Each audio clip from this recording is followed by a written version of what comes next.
నాగనాథ్ గారు నమస్కారం అండి. నమస్కారం ప్రహాష్ని గారు. నాగనాథ్ గారు, మిథున రాశి వారికి దీపావళి రోజున ఎలా ఉంటుందంటారా? అంటే దీని తర్వాత వాళ్ళ జీవితాల్లో వెలుగులు నిండే అవకాశం ఏమైనా ఉందంటారా? అంటే దీపావళి అంటేనే మనము వెలుగు చీకటి మీద జయం పొందిన రోజుగా మాట్లాడుకుంటూ ఉంటాము. అలాగే చెడు మీద మంచి కూడా విజయం సాధించిన రోజుగా చెప్పుకుంటూ ఉంటాము. ప్రతి మనిషిలో అసుర లక్షణాలు ఉంటాయి, దైవ లక్షణాలు ఉంటాయి. వాటిని ఎలా పెంపొందించుకోవాలి, ఎలా తగ్గించుకోవాలి అన్న విషయం గురించి కూడా మనం డిస్కస్ చేసుకుంటున్నాం కాబట్టి ఈ మిథున రాశి వారికి గురించి ఏం చెప్తారు మీరు? టీవీ ప్రేక్షకులందరికీ కూడా నమస్కారం. ప్రహాష్ని గారు, చెప్పండి. మిథున రాశి వాళ్ళకి ఇప్పుడు గోచార ఫల రీత్యా చూసుకుంటే వాళ్ళకి వక్రిలోకి ఈ అక్టోబర్ 10వ తారీఖు నుంచి గురుగ్రహం వస్తాడు. అంటే గురువు వక్రిలోకి వస్తాడు. సుమారు అంటే 28వ తారీఖు డిసెంబరు 2025 అంటే అతిచార స్థితిని వక్రిని కూడా గణాంకాలు చేస్తే ఈ అక్టోబర్ నుంచి డిసెంబర్ వరకు వాళ్ళకి గురువు వక్రి ఉంటాడు. రెండవది, ఈ మిథున రాశి వాళ్ళకి దశమ భావంలో అంటే శని కూడా ఇప్పుడు వక్రిలో ఉన్నాడు యాక్చువల్లీ. అయితే దశమ భావం అంటే దశమ స్థానంలో ఉన్నాడు, మీన రాశిలో ఉంటాడు. అయితే ఈ యొక్క గురు వక్రి శని గ్రహం యొక్క కేంద్ర భావంలో ఉండడము దశమంలో. అయితే దీనికి మనం దీపావళి పండగ అప్పుడు ముఖ్యంగా మీరు అన్నారు కదా వెలుగులు, అంటే చీకటి మీద వెలుగు జయం, రెండు మంచి మీద అంటే మంచి పట్ల అవగాహన ఉండాలంటే చెడు మీద విజయం జరగాలి, చెడుని గెలవాలి. సో కాబట్టి చెడుని గెలిచేటువంటి సందర్భం అన్నప్పుడు ఒక సామాన్యుడికి, ఒక మిథున రాశిలో పుట్టినప్పుడు సామాన్యుడికి ఏం కావాలంటే తను అప్పటి వరకు తను కోరుకున్నటువంటి ఆలోచనలు, తను ఏవైతే జీవితంలో ఆశయాలు పెట్టుకున్నాడో వాటి మీద తను నిజంగా విజయం సాధిస్తాడా, ఈ దీపావళి వరలో వచ్చేటువంటి మార్పు ఏంటి, నా జీవితంలో కొత్త వెలుగులు ఏముంటాయి అనుకుంటాడు. ఇక నుంచైనా నేను ఒక అంధకారంలో ఉన్నటువంటి ఒక వైఫల్యాలు కావచ్చు, ఫెయిల్యూర్స్ కావచ్చు, వాటికి సంబంధించిన అంధకారంలో వచ్చి నేను వెలుగులోకి విజయం పోయి నడుస్తాను అనుకుంటాడు. అవునా కదా? అవును. అయితే ముఖ్యంగా ఆధ్యాత్మిక జ్యోతిష్యం ఏం చెప్తుంది అసలు? ఆధ్యాత్మిక జ్యోతిష్యం మనలో ఉన్నటువంటి బలం ఏంటి? ముఖ్యంగా కలియుగంలో మనం యుగ ధర్మం కింద మాట్లాడితే కలియుగంలో ఈ సుర అంటే ఇటు దేవతా లక్షణాలు అటు రాక్షస లక్షణాలు మనకి మన దేహంలోనే ఉంటాయి. కాబట్టి ఈ దేహంలో ఉన్నటువంటి అసుర లక్షణాల యొక్క ప్రభావము, దేవతల యొక్క ప్రభావము మనిషి కర్మ మీద, ఆచరణ మీద, వాళ్ళకి కర్మ ఫలితం మీద ఎటువంటి ప్రభావం కలిగి ఉంటుంది అంటే దశమ భావంలో ఉన్నటువంటి శని ఎప్పుడు కూడా కర్మలను ఆచరింపజేస్తాడు. గుర్తుపెట్టుకోండి, శని గ్రహం యొక్క అనుగ్రహం కానీ లేదా శని యొక్క ప్రభావం మీ మీద ఉన్నప్పుడు మీరు కోల్పోయేది ధనమే. So without the support of the Saturn one cannot earn financial stability, one cannot earn money, financial status. అంటే శని యొక్క ప్రభావం లేనిది ఇది సాధించలేడు అనేటువంటిది జ్యోతిష్ శాస్త్రం ఉంటుంది. మరి ఆధ్యాత్మిక జ్యోతిష శాస్త్రం ఏం చెప్తుంది? మీరు ఎగిలి బయటంతా కష్టాలు పడి బయటంతా ప్రణాళికలు వేసినా కానీ ఎంతో తెలివితేటలు సామర్థ్యం ఉండి గతంలో ఎంతో లాభాలు సంపాదించిన కంపెనీస్ కూడా నష్టాలు లేవా? గతంలో ఎంతో అద్భుతంగా ఉన్న సంసారాలు కూడా విచ్ఛిన్నం కావట్లేదా చిన్న చిన్న కారణాల వల్ల? మరి ఆల్రెడీ సక్సెస్ ఉన్న వాళ్ళు కూడా ఎందుకు ఫెయిల్యూర్స్ ఎదుర్కొంటున్నారు? What is the time is running for this మిథున రాశి పీపుల్ అంటే వాళ్ళు ఒక్క విషయాన్ని ముఖ్యంగా ఈ నరక చతుర్దశి, దీపావళి, అమావాస్య రోజు గ్రహించాల్సింది ఏంటంటే వీళ్ళల్లో ఉన్నటువంటి ఆ దైవ లక్షణాన్ని వీళ్ళు ఫస్ట్ మననం చేసుకోవాలి మేడం. మీరు ఎప్పుడైతే శక్తిమంతులు అవుతారో మళ్ళీ మీరు కొత్తగా కార్యాచరణ మొదలెడతారు. యాంత్రికంగా మీరు బతుకుతున్నప్పుడు మీ జీవితంలో కొత్త శక్తి ఏమొస్తుంది? మీరు భోజనం చెయ్యక ముందుకి చేసిన తర్వాత మీకు శక్తి సామర్థ్యాలు పెరగట్లే, అవునా కదా? సో మీ ఫోకస్ పెరుగుతుంది, మీ కాన్సన్ట్రేషన్ పెరుగుతుంది, మీరు ఏదో చేయాలన్న తాపత్రయం వస్తుంది. ఈ యొక్క చైతన్యం ఏంటి? మిథున రాశి వాళ్ళకు ఉన్న గొప్ప లక్షణం ఏంటంటే వాళ్ళు ఒక దిక్సూచి లాంటి వాళ్ళని. ఈ ప్రపంచానికి ఒకవేళ దిక్సూచి అంటే నేను మిథున రాశి అని చెప్తాను. దిక్సూచి అంటే it's not an ordinary word madam. దిశానిర్దేశం చేసేవాళ్ళు, మార్గదర్శకం చేసేవాళ్ళు, మంచి చెడులను విశ్లేషణ చేయగలిగే వాళ్ళు, ఒక ఉన్నతమైనటువంటి ఆలోచన, మళ్ళీ ఇంకోటి ఏంటంటే స్వీయ అవగాహన కలిగి ఉండేవాళ్ళు, ఎప్పటికప్పుడు వాళ్ళు ఇంట్రాస్పెక్షన్ చేసుకుంటూ స్వీయ పరిజ్ఞానాన్ని పెంచుకునేవాళ్ళు. ఇలాంటి వాళ్ళని మాత్రమే మీరు దిక్సూచి ఒక నాందిగా లేకపోతే దర్శకులకు తీసుకుంటారా? ఎవరిని పడితే వాళ్ళని తీసుకుంటారా? అవునా కదా? ఇన్ని గొప్ప లక్షణాలు ఉన్నటువంటి మిథున రాశి వాళ్ళకి ఒక అసుర లక్షణాన్ని కూడా మనం మాట్లాడాలి. అసుర లక్షణం ఏంటి అంటే వీళ్ళకి తొందరపాటుతనం వల్ల ఎప్పుడు ఒక చోట స్థిరంగా ఉండరు వీళ్ళు. తొందరపాటు కూడా అసుర లక్షణంలోకి వస్తుందా? పిసినారితనం కూడా అసుర లక్షణంలోకి వస్తుందా? నేను చెప్తాను మీకు అసుర లక్షణాలని చెప్తాను. చెప్పండి. ఇప్పుడు మీరు ఒకళ్ళకి రోల్ మోడల్ గా ఉన్నారు, మిమ్మల్ని ఒకళ్ళు ఒక దిక్సూచి లాగా మిమ్మల్ని ఫాలో అవుతున్నారంటే, చూడండి ఒక సుభాష్ చంద్రబోస్ గారిని భారతీయులంతా ఫాలో అయ్యారు అప్పుడు. అంటే ఆయనకి ఎన్ని గొప్ప లక్షణాలు ఉండాలి. అవును. ఈ రోజు కూడా భగత్ సింగ్ ఎందుకు మనం రోల్ మోడల్ గా మాట్లాడతాం? ఆయన ఏం త్యాగం చేశాడు? వీళ్ళకి అంత గొప్ప లక్షణాలు ఉంటాయి మేడం. వీళ్ళు ఒకళ్ళ కోసం ఏదన్నా చేయాలి అనుకున్నప్పుడు మొత్తం ప్రణాళికబద్ధంగా చేసే ప్రక్రియలో వాళ్ళ సొంత పనులు, సొంత ఆలోచనలు కూడా తీసి పక్కన పెట్టేస్తాడు. వీళ్ళకి రెండే తెలుసు, పూర్తిగా వాళ్ళ గురించి ఆలోచించుకోవడం తెలుసు, లేదా పూర్తిగా సమాజం, కుటుంబం గురించి ఆలోచించడం తెలుసు. సో వీళ్ళ అసుర లక్షణం ఏంటి వీళ్ళలో ఉండేది? మనం ఏమనుకుంటాం అసుర లక్షణం అంటే కొంతమందిని చంపడం, వేరే వాళ్ళకి హాని చేయడం, వేరే వాళ్ళ జీవితాలు నాశనం చేయడం. ఇది మనం అసుర లక్షణం కింద మనం చిన్నప్పటి నుంచి అట్లా ట్యూన్ అయిపోయాం. అసుర లక్షణం అంటే ఏంటంటే మీరు జీవితంలో ఎదగడానికి అవరోధమైనటువంటి ఏ కారణాలైనా, మానసిక కారణాలు ప్రపంచానికి కనపడదు. అది ఏదైనా కానీ నెగటివ్ ట్రైట్స్ కింద చెప్తారు. కలియుగంలో అసుర లక్షణము అంటే కొత్తగా ఏం లేదు మేడం. కలియుగం అంటేనే మనలో ఎప్పుడైతే అసురులు దేవుళ్ళు ఇద్దరు కలిసి, రాక్షసులు దేవుళ్ళు ఇద్దరు కలిసి మన ఒక దేహంలోకి వచ్చారు అంటే ఒక చేతనం స్థితిలోకి వచ్చారు అంటే, మీ చేతనంలో రెండు రకాలు ఉంటాయి కదా, నెగిటివ్ ఉంటుంది, పాజిటివ్ కూడా ఉంటుంది. మీరు ఉన్నట్టు నెగిటివ్ ఎనర్జీ, పాజిటివ్ ఎనర్జీ రెండు ఉంటాయి. ఈ లక్షణాలని వీళ్ళు ఎందుకు వీళ్ళు అవగాహన పెంచుకోవాలి, ఎందుకు వీళ్ళు తెలుసుకోవాలని కూడా మీరు అడగచ్చు. వీళ్ళు వైవాహిక జీవితానికి కానీ, వ్యాపారానికి కానీ, ఉద్యోగాలకు సంబంధించిన కానీ, ఇప్పుడున్నట్టు గోచార ఫలాన్ని చూసుకుంటే వీళ్ళకి అష్టమాధిపతి, భాగ్యాధిపతి శని అయితే సప్తమ దశమాధిపతి కూడా గురువు అవుతాడు. సో వీళ్ళకి వచ్చే సమస్యలన్నీ కూడా ఆర్థిక పరమైనవి, కుటుంబ పరమైనవే అని గోచారంలో ఉంది. మరి వీళ్ళు ఎన్ని ప్రణాళికలు వేసినా వీళ్ళకి సక్సెస్ రావట్లేదు, వీళ్ళు ముందుకు వెళ్ళట్లేదు అంటే వీళ్ళు ఫస్ట్ రియలైజ్ అవ్వాల్సింది ఎక్కడ, ఫండమెంటల్లీ వాళ్ళకు ఉన్నటువంటి గొప్ప లక్షణాలు ఏంటి, ఆ లక్షణాలని వాళ్ళు ఎలా ప్రొజెక్ట్ చేస్తున్నారు, వాళ్ళు చేసే కార్యాచరణలో ఈ యొక్క గొప్ప లక్షణాలు నిజంగా ఎంతవరకు ఇంప్లిమెంట్ చేస్తున్నారు అని చూసుకుంటారా? చెప్పండి. కొత్తగా చూసుకుంటారా వాళ్ళు? చూసుకోరు. వాళ్ళకి ఏం తెలుసు, మనకు ఫలితం ఎప్పుడు వస్తుంది, మనకి ఎప్పుడు గుడ్ టైం వస్తుంది, బ్యాడ్ టైం ఎప్పుడు పోతుంది, ఇదే మాట్లాడుకుంటారు. మీరు చూడండి, మనకి పురాణ గ్రంథాల్లో కూడా ఏముంది తెలుసా, మీ బుద్ధి వల్ల మీ యొక్క కర్మ కూడా మారుతుంది. అక్కడ దాకా ఉంది మేడం. గాయత్రి మంత్రం ఎందుకు చదువుతారు చెప్పండి? గాయత్రి ఉపాసన ఎందుకు చేస్తారు? మనకి ఈ జన్మ ప్రారంభం ఏదైతే ఉందో, సంచిత కర్మ నుంచి వచ్చేటువంటి కొంత భాగం ప్రారంభమైనప్పుడు, ప్రారంభంలో మీకు అనివార్యమైనది ఏదైనా జరిగేది ఉంది, ఫైనాన్షియల్ లాస్ కావచ్చు, లైఫ్ పార్ట్నర్ ప్రాబ్లమ్స్ కావచ్చు, హెల్త్ ఇష్యూస్ కావచ్చు, యాక్సిడెంట్ కూడా కావచ్చు. గాయత్రి ఉపాసన చేసేవాళ్ళు, గాయత్రి మంత్రం చదివే వాళ్ళందరికీ కూడా ఈ ప్రారంభం నుంచి ఏర్పడినటువంటి ఈ కర్మ ఫలితం ఉందో, గాయత్రి ఉపాసన చేసే వాళ్ళని టచ్ చేయదు, వాళ్ళని శాసించదు. అంటే అర్థం ఏంటి, మీకు జరగాల్సినటువంటి ప్రారంభంలో మీకు జరగాల్సినటువంటి చెడు గాని, నష్టం గాని ఈ యొక్క ఉపాసన చేసేవాళ్ళు, అంటే గాయత్రి ఉపాసన చేసేవాళ్ళు, మంత్రోపచారణ చేసేవాళ్ళు, అమ్మవారికి దీక్ష చేసేవాళ్ళు, వీళ్ళందరికీ కూడా కర్మ ఫలితం మారుతుంది అని చెప్పారు. ఇప్పుడు విన్నారా మీరు?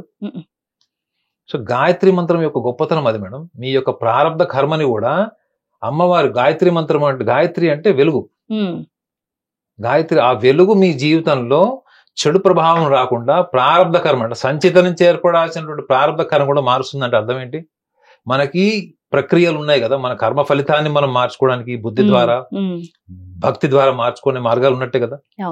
వీళ్ళు తెలుసుకోవాల్సింది ఏంటి, ముఖ్యంగా మిథున రాశి వాళ్ళు తెలుసుకోవాల్సింది ఏంటంటే, వాళ్ళల్లో ఉన్నటువంటి దైవ బలాన్ని వాళ్ళు గ్రహించాలి ఫస్ట్. ఎంతవరకు యాంత్రికంగా, మెకానికల్ గా, రొటీన్ గా మనం చేసే ప్రతి పనులు తొందరపాటుతనము, స్పీడ్ గా అయిపోవాలి మేడం. వీళ్ళకి ఓపిక, సహనం తక్కువ, తొందరగా అయిపోవాలి. అది పని కాలేదు అనుకోండి, దానికి ఇంకా రకరకాల కొత్త కోణాలన్నీ చేసేనా ఆ పని చేసుకోవడానికి రెడీ అయిపోతారు వీళ్ళు. సో మేనేజ్మెంట్ టర్మ్ లో చెప్పాలంటే వీళ్ళకి సివియర్ యాంగ్జైటీ ఉంటుంది. 10 మందిలో 9 మందికి ఉంటుంది. మీకు అంత మానసిక ఒత్తిడిలో మీరు పనిచేసేటప్పుడు మీరు అవగాహనతో పనిచేస్తారా, యాంత్రికంగా పనిచేస్తారా? యాంత్రికంగా చేస్తారు. ప్లస్ ఇప్పుడు నడుస్తున్నటువంటి గోచార ఫలం ఏంటి, వాళ్ళకి సప్తమాధిపతి, దశమాధిపతి ఇద్దరు ఇప్పుడు వక్రీలోకి వస్తారు. ఆల్రెడీ వక్రీలో శని ఉన్నాడు వాళ్ళకి. అంటే ఏంటి, ఒకటి ధన నష్టానికి సంబంధించింది, లేదా ఆర్థిక పరమైన విషయాల్లో నిర్ణయాలు తీసుకోవాల్సినవి. అట్ ద సేమ్ టైం వాళ్ళకి శని గ్రహంతో పాటు గురుగ్రహం, ఈ రెండు మేజర్ ప్లానెట్స్ రెండు. సో వీళ్ళు ఎలాంటి సమస్యలు ఎదుర్కొంటారు ఈ క్రమంలో? ఒకటి కుటుంబము, ధనము, వ్యాపారానికి సంబంధించినటువంటి సమస్యలు వాళ్ళు ఎదుర్కొంటారని ఉంది. సో అలాంటప్పుడు వీళ్ళల్లో ఉన్నటువంటి ఒక్క విషయాన్ని అసుర లక్షణం అంటే కూడా చెప్తారు. మీరు ఇందాక అసుర లక్షణాలు అంటే ఇలా కూడా ఉంటాయని అడిగారు. అసుర లక్షణం అంటే మనం దేని వల్ల అయితే ముందుకు వెళ్ళలేకపోతామో, ఒక తామసికమైనటువంటి లక్షణాలతోని, బద్ధకం కావచ్చు, లేకపోతే మనలో ఉన్నటువంటి ఇగ్నోరెన్స్ వల్ల కావచ్చు, అవగాహన రాహిత్యం వల్ల కావచ్చు, కోపం వల్ల కావచ్చు, అహంకారం వల్ల కావచ్చు, ఇవన్నీ కూడా తామసిక లక్షణాలు అని చెప్తాం మనం. ఈ తామసిక లక్షణాల్లో ఉండి జీవితంలో బాధ్యత తెలుసుకోలేకపోవడానికి వెనక కారణం ఏంటంటే ఆత్మవిశ్వాసం లేకపోవడం. తామసికానికి కూడా నేను చెప్పేటువంటి ఒక పాజిటివ్ యాంగిల్ ఏంటంటే, మీకు ఆత్మవిశ్వాసం లేదు కాబట్టి మీరు తామసిక స్థితిలో ఉన్నారు, చైతన్యం లేదు కాబట్టి. అదే మీరు రాజసికం అంటే ఏంటి, మీ జీవితం గడుస్తుంటది, ప్రోగ్రెసివ్ ఉంటారు కానీ స్టేబుల్ గా ఉండరు. ఓకే, మీ జీవితం ఎక్కడ కూడా ఆగిపోదు. రాజసికం అంటే ఏంటో నడుస్తూనే ఉంటది, కానీ అది ఎలా నడుస్తుంది అన్నది కూడా మీమాంసే. అదే సాత్వికమైన జీవితం అనుకోండి, స్టేబుల్ గా ఉంటది. మీరు ఎంత పేరు సంపాదించినా, ఎంత డబ్బు సంపాదించినా స్టేబుల్ గా. ఈ 3 లక్షణాలు, 3 రకాల జీవితం గడుపుతున్న వాళ్ళు మిథున రాశి వాళ్ళు ఉంటారు. మీరు గుర్తుపెట్టుకోండి, తామసికంగానే ఉంటారు, రాజసికంగా ఉంటారు, సాత్వికంగా ఉంటారు అన్నది ఏం లేదు. కాకపోతే ఇది వాళ్ళకి ఏ ఏరియాలో వాళ్ళకి డిస్టర్బ్ అవుతారు వాళ్ళు అనుకుంటే మాత్రం, ఒకటి ధనము, ప్రధానంగా ధనము, ఎందుకంటే కేంద్ర భావంలో దశమ భావంలో ఉంటాడు కాబట్టి. రెండోది వక్రితో పాటు అతిచారం కూడా ఉంటుంది కాబట్టి, ముఖ్యంగా వీళ్ళు ఈ అక్టోబర్ టు డిసెంబర్ అంటే ఆల్మోస్ట్ నవంబర్ డిసెంబర్ లో కొత్త ఇన్వెస్ట్మెంట్ చేయడము. వీళ్ళకి ఏదన్నా ఒకటి అనిపించింది అనుకోండి, ప్రపంచం అంతా సపోర్ట్ ఉన్నా లేకపోయినా వాళ్ళు చేయాల్సిన పని చేసేస్తారు. ఒక్కసారి వాళ్ళు మెంటల్లీ ఫిక్స్ అయిపోతే ఎవరి మాట వినరు వాళ్ళు. ఇది వీళ్ళకి ధన నష్టము, మంచి వ్యూహం లేకపోవడం, ఎప్పుడు వీళ్ళ జుట్టు తీసుకుపోయి ఇంకోళ్ళ చేతిలో పెట్టేటువంటి పరిస్థితులు వీళ్ళు సృష్టించుకోకుండా ఉండాలి. ఇదే వాళ్ళలో ఉన్నటువంటి అసుర లక్షణం. ఈ అసుర లక్షణాన్ని ఆల్రెడీ చెప్పా కదా, వాళ్ళకు దిక్సూచి స్థాయి వ్యక్తులు అనుకున్నప్పుడు, ఈ దిక్సూచి స్థాయిలో ఉన్నటువంటి గొప్ప లక్షణాలు ఉన్నట్టు వీళ్ళు దీపావళి పండుగ అప్పుడు చేసుకోవాల్సింది ఏంటి, మరణం చేసుకోవాలి మేడం. వాళ్ళు ఏమనుకుంటారంటే, ఈ మంచిగా లక్ష్మీ పూజ చేసుకుంటే మనకు అంతా కలిసి వస్తుంది, ఇంక ఇవన్నీ అయిపోతే పక్కకి వెళ్ళిపోతే ఏ రాసులు బాగున్నా బాగోపోయినా మంచిగా పూజ చేసుకుందాం, గ్రాండ్ గా మీలాంటి పెద్ద పెద్ద వాళ్ళని పిలుచుకుని శాస్త్రోక్తంగా పూజ జరిపించుకుంటే అంతా మంచి జరుగుతుంది, డబ్బు వస్తుంది అనుకుంటారు. అంతే కదా, నిజంగా వస్తుందా? అలా చెప్తే రాకపోవడం వల్లనే జ్యోతిష్యం అంతా కూడా నిందలు మోస్తుంది. పలానా సిద్ధాంతి గారు చెప్పారు ఏం జరగట్లేదు, వీళ్ళు చెప్పారు ఏం జరగట్లేదు, హోమాలు చేసాం, జపాలు చేసాం, ఏం జరగట్లేదు. అందుకే ఆధ్యాత్మికం ఉంటేనే చెప్తాను మేడం, మన యొక్క ఆత్మ యొక్క ఉత్కృష్టమైనటువంటి స్థాయికి వెళ్ళడం అంటే, మనము ఒక అధిష్టాన స్థాయికి వెళ్ళడమే మన జీవితంలో యొక్క ప్రయాణం, ఆధ్యాత్మిక ప్రయాణం. దాన్ని ఆధ్యాత్మికత అంటారు. ఆత్మ యొక్క అధిష్టాన రూపం, అధిష్టాన మార్గం. దాన్ని మనం ప్రతిరోజు ఏం చేస్తాము, ప్రతిరోజు మన కార్యాచరణలో మన ఆలోచన ఉండదా, మన తెలివితేటలు ఉండవా, మన బుద్ధి, నిర్ణయాలు ఇవన్నీ ఉండవా? అన్ని ఉంటాయి. ఇవన్నీ లేకుండా మనం సక్సెస్ కాలేము, ఫెయిల్యూర్స్ నుంచి ఏమి నేర్చుకోలేము. మరి అదే కదా ఆధ్యాత్మిక జ్యోతిషం చెప్పేది. ఈ విషయాల్ని చాలా ఈజీగా తీసిపడేస్తున్నాం. ఏంటంటే, మనకన్నా గొప్పదేదో ఈ ప్రపంచంలో ఉంది, మనకంటే శక్తివంతమైనది ఇది ప్రపంచంలో ఏదో ఉంది, దాన్ని మనము ఎవరి ద్వారానో, గురువు ద్వారానో, ఒక జ్యోతిష్యుడి ద్వారానో తెలుసుకొనే మనం జీవితంలో ఎదుగుతాం తప్ప, మనకి ఈ లక్షణాలు ఆల్రెడీ చెప్పబడ్డాయి జ్యోతిష్ శాస్త్ర గ్రంథాల్లో. ఈ భావరూపంలో చెప్పబడినటువంటి ఈ యొక్క దైవ లక్షణాలు, ఈ దైవ లక్షణాలని మనం కనుక పెంచుకుంటే, నేనైతే చాలా సూటిగా బోల్డ్ గా చెప్తాను మేడం, నిజంగా ఈ లక్షణాలు కనుక వీళ్ళు పెంచుకుంటే వీళ్ళు less than or equal to the God. నేను ఎప్పుడు చెప్తుంటాను, మిథున రాశి వాళ్ళు, ధనుర్ రాశి వాళ్ళు గంధర్వులు లాంటి వాళ్ళు. వాళ్ళకి బయట ప్రపంచంలో బతకడం రాదు. వాళ్ళు క్రీడారంగంలో గానీ, ఏ కళల్లో అంటే స్పోర్ట్స్ లో గానీ, కల్చరల్ లో ఉంటే వాళ్ళు మాస్టర్స్. కానీ వాళ్ళు వ్యవహారిక శైలిలో వస్తే మాత్రం వాళ్ళు ఎప్పటికి వాళ్ళ జీవితం వాళ్ళకి ఇప్పుడు క్వశ్చన్ మార్క్ లాగా ఉంటుంది. ఎందుకంటే వాళ్ళు వ్యవహారంలో బతకలేరు, వాళ్ళు అందరికి తగ్గట్టు ఉండలేరు, అన్ని రకాల సందర్భాల్లో మార్చుకోలేరు, ఎప్పుడు కూడా వాళ్ళ యొక్క స్వేచ్ఛని వదులుకోలేరు. స్వేచ్ఛను వదులుకోవాల్సి వస్తే జీవితం వదులుకుంటారు. చూడండి, స్వేచ్ఛనే వదులుకోవాలనుకోండి, నువ్వు స్వేచ్ఛను వదులుకుంటావా, ప్రాణం వదులుకుంటావా అంటే వాళ్ళు ప్రాణాన్ని వదులుకుంటారు తప్ప స్వేచ్ఛ వదులుకోరు. సో ఇది సహజ సిద్ధంగా వాళ్ళల్లో ఉండేటువంటి ప్రకృతిబద్ధంగా వచ్చినటువంటి గుణం అది. దానికి వ్యతిరేకంగా బతకలేనప్పుడు మనం కొన్ని గుణగణాలని మనం మెరుగుపరుచుకోవాలి అంటే ఫస్ట్ మనకు అవగాహన ఉండాలి. అది చెప్పండి, మీకు ఏం తెలిస్తే మీరు ఇంప్రూవ్ చేసుకోవాలని తెలియనప్పుడు మీరు ఎంత ట్రై చేసినా కాదు. సో ముఖ్యంగా ఈ నరక చతుర్దశి రోజున నరకాసురుడు దగ్ధమవుతున్నప్పుడు మీరు ఒక్కటి గమనించండి, ఏంటంటే ఆత్మవిశ్వాసం పెంచుకోవాలి. ఆత్మవిశ్వాసం ఎంత ఉంది, ఫస్ట్ నేను ఏ పనులు చేయాలనుకుంటున్నాక దాని దగ్గర ఆత్మవిశ్వాసం ఎంత ఉంది, ప్లస్ లౌకికంగా ఎంత స్థిరత్వం ఉంది. చూడండి, లౌకిక జ్ఞానం ఉంటది కానీ లౌకికంగా ఎంత స్థిరంగా ఉన్నారు మీరు. ఒక గంట సేపు ఒక రకంగా ఉంటారు, గంట సేపు తర్వాత మళ్ళీ మారిపోతే లౌకిక ప్రపంచంలో స్థిరంగా ఉన్న వాళ్ళు ఎక్కువగా స్టేబుల్ గా అంటే సాత్విక భావాలకు వస్తారు, అంటే హయ్యర్ ఎండ్కి వస్తారు. ఈ స్థిరత్వం అన్నది చాలా ప్రధాన భూమిక ప్లే చేస్తుంది మనిషి లైఫ్ లో, ముఖ్యంగా మిథున రాశి వాళ్ళకి. సో ఈ చిన్న లక్షణాన్ని గనక వీళ్ళు గనక ఆ నరక చతుర్దశి రోజు, అమావాస్య రోజు గనక వాళ్ళు గమనిస్తే, వాళ్ళలో వాళ్ళే గమనించుకుంటే, ఎందుకంటే ఆధ్యాత్మిక జ్యోతిషము మీరు బయట ప్రపంచాన్ని చూడమని చెప్పదు, మీ లోపల ఉన్న సూక్ష్మ శరీరాన్ని చూడమని చెప్తుంది. సో వీళ్ళకి ఈ పండగ రోజు నుంచి నరక చతుర్దశి రోజు నరకాసురుడు కాలిపోయిన తర్వాత ఈ అసుర లక్షణాలు ఎప్పుడైతే దగ్ధమవుతాయో, పాడ్యమి, విధియ, తదియ తర్వాత వచ్చేటువంటి అన్ని తిథుల్లో కూడా వీళ్ళ జీవితంలో వీళ్ళు గతంలో ప్రయత్నం చేసి కూడా సక్సెస్ కాలేకపోయినవి, ప్రయత్నం చేసి కూడా వర్కౌట్ కానివి, చేతి వరకు వచ్చి వాళ్ళకి మూతి వరకు రాని, అంటే నోటి వరకు రాని, ఇవన్నీ కూడా వాళ్ళ జీవితంలో కార్యాచరణ రూపం దాలుస్తాయి. నాగనాథ్ గారు, మీరు చెప్తుంటే నాకు ఒకటి అనిపిస్తుంది, ఈ రోజులో సాఫ్ట్వేర్ ఇంజనీర్స్ ఇంకా కొత్త కొత్త సాఫ్ట్వేర్స్ నేర్చుకోవడము, డెవలప్ అవడము చేస్తున్నారు. యాక్చువల్లీ ప్రతి ఒక్క ఇండియన్ కూడా ఈ స్పిరిచువల్ ఆస్ట్రాలజీ అనేది దాని మీద అవగాహన పెంచుకొని వాళ్ళని వాళ్ళు ఎలా కరెక్ట్ చేసుకోవాలి, వాళ్ళ ఆలోచన విధానం ఎలా మార్చుకోవాలి, పాజిటివ్గా ఎలాగా థింక్ చేయాలి, వాళ్ళలో ఉన్నటువంటి అసుర లక్షణాలను ఎలా తగ్గించుకోవాలి, ఇది ఒక మంచి సబ్జెక్ట్. దీని మీద చాలా లోతుగా అవగాహన పెంచుకోవాల్సినటువంటి అవసరం ఉంది అనిపిస్తుంది నాకు. మేడం, మీరు ఒక రాశి గురించి చెప్తేనే మీరు వింటున్నారంటే, కొన్ని వేల సంవత్సరాల కింద వీటి మూలాలన్నీ రాసిన ఋషులు మునులు, మరి వాళ్ళు ఏమన్నా చెప్పండి. చాలా మనకి ఫలిత జ్యోతిష్యం వల్ల ఏమైపోయిందంటే, ఈ భావ జ్యోతిష్యం అనేది కనుమరుగైపోయింది. ఎందుకంటే భావ జ్యోతిష్యం అని చెప్తే ఎవరికైనా అహంకారంగా తీసుకుంటారు. ఇప్పుడు మీరు పలానా రాశిలో పుట్టారు, ఈ లక్షణాల వల్ల మీ భార్య మిమ్మల్ని వదిలేసి వెళ్ళిపోయింది, లేదా భర్త వదిలేశాడు, మీరు వైఫల్యాలకి కారణాలు ఇవన్నీ చెప్పినప్పుడు, మీరు జీవితంలో అన్లెస్ అండ్ అంటిల్ మీకంటూ ఒక గోల్ ఉంది, జీవితంలో పైకి వెళ్ళాలి, ఇక్కడ నేను స్తబ్దంగా ఉంటే ఇంకా నా పని అయిపోతుంది, నేను ముందుకు వెళ్ళాలి అనుకున్నట్టు డూ ఆర్ డై సిచ్యువేషన్ వచ్చినప్పుడే ఈ భావ జ్యోతిష్యం అవసరం ఉంటది. లేకపోతే సగటు మనిషి ఎందుకు ఆలోచిస్తాడు చెప్పండి? వినరు, పట్టించుకోరు. ఎందుకు అంటే, అందుకే చూడండి, ప్రపంచ దేశాల్లో ఒక ప్రణాళిక వచ్చింది ఏంటంటే 82%, 81% ఉద్యోగాలు చేస్తున్నారట. ఈ మిగతా వాళ్ళందరూ వ్యాపారాలు చేసుకునే వాళ్ళు, celebrities, sports personalities, music line లో ఉన్న వాళ్ళు ఉన్నారట. అంటే మీరు ఆల్మోస్ట్ ఒక 25% ఇండిపెండెంట్ ఫైనాన్షియల్ స్టేటస్ డెవలప్ చేసుకున్న వాళ్ళు, క్రియేటివ్ గా వాళ్ళ పొటెన్షియల్ టాలెంట్ తోని ప్రపంచాన్ని శాసిస్తుంటే, ఈ 80-85% వాళ్ళందరూ కూడా ఉద్యోగస్తులాగా ఎందుకు మిగిలిపోయారు చెప్పండి? సేఫ్ జోన్ లో ఉన్నాము. లేదండి, కేవలం ఈ యొక్క స్థాయి అవగాహన లేకపోవడం. అంటే జీవితంని మన చేతుల్లో ఏం లేదు, అంతా ఏదో జరుగుతుంటుంది, మనం ఆ సినిమా థియేటర్లో స్క్రీన్ మీద ఏం జరుగుతుందో చూస్తున్నాం, మన చేతుల్లో ఏం లేదు, అంతా ఆడించేవాడొకడు, ఆడేవాడొకడు. కరోనాలో ఏమైంది మేడం?